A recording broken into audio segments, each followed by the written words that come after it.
Животът ми започна във времена на несигурност и тъмнина. Българската земя стенеше под тежестта на османските вериги. Това не ме спираше да търся и да се посвещавам. Напротив, повече ме потикваше. Благодарен съм на семейството ми за любовта към знанието.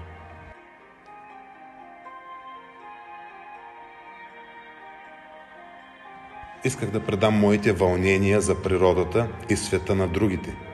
Исках да бъда полезен за обществото.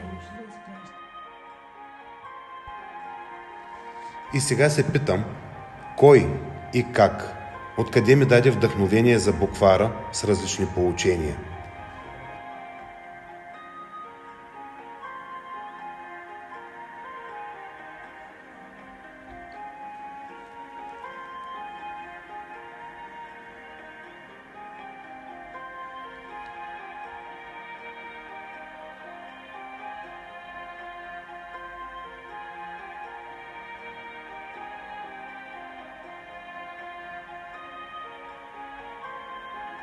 Бях на 25, като избрах и изложих по-малко от всичко нужно за човека.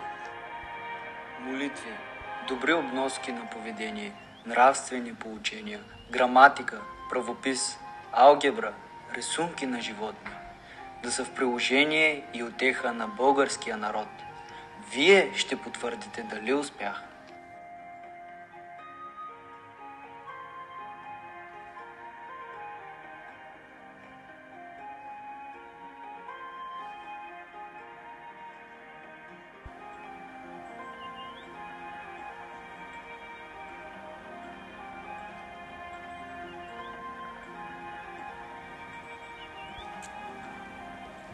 Живял в Париж, преподавал в Сорбоната, но мислил за Котел. Спечелил признанието на французите, благодарен им бил, но не им било драго, като не приел да стане Пиер Барон. Живеел скромно на последния етаж на една бедна сграда, където на места покривът бил срутен и се виждал небето. Не му пречело това да живее в нищета, а хубавата си заплата да влага в лаборатория по химия за експерименти.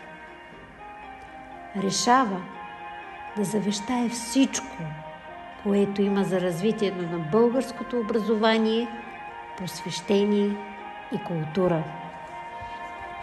През 1862 година в първото си завещание доктор Петър Берон дарява за селските училища в България.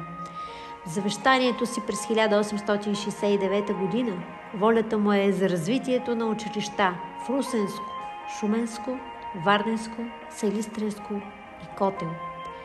На 10 май 1889 година е образуван фонд на доктор Петра Берона за издържане на българската мъжка гимназия в Одрин.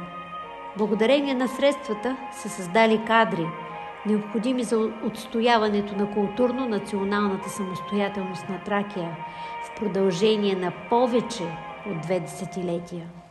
Подпомогнати са със стипендии и много ученици. Обичал бих да платя на някого да обходи България, да види дали във всеки град има училище. Писах и на котлинските старци по този въпрос, дано да са запомнили стремежа ми. Струва и добро да намериш добро.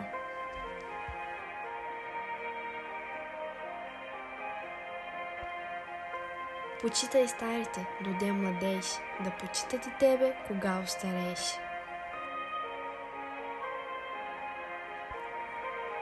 Художество, занаят да се научаваш, защото гази никога не обедняваш. По-добре да думат зле за тебе, а ти да си добър, а не да думат добре, а ти да си лошав. Ако не ся трудиш, доде младееш, без риза ще остарееш. Каквото правиш, прави го добре и мисли за бъдещето. Поклон пред скромността и щедростта в името на българските училища. Склонете глава в почит на Бероновите дела за развитието на духовността и просветеността, за да я има и днес България.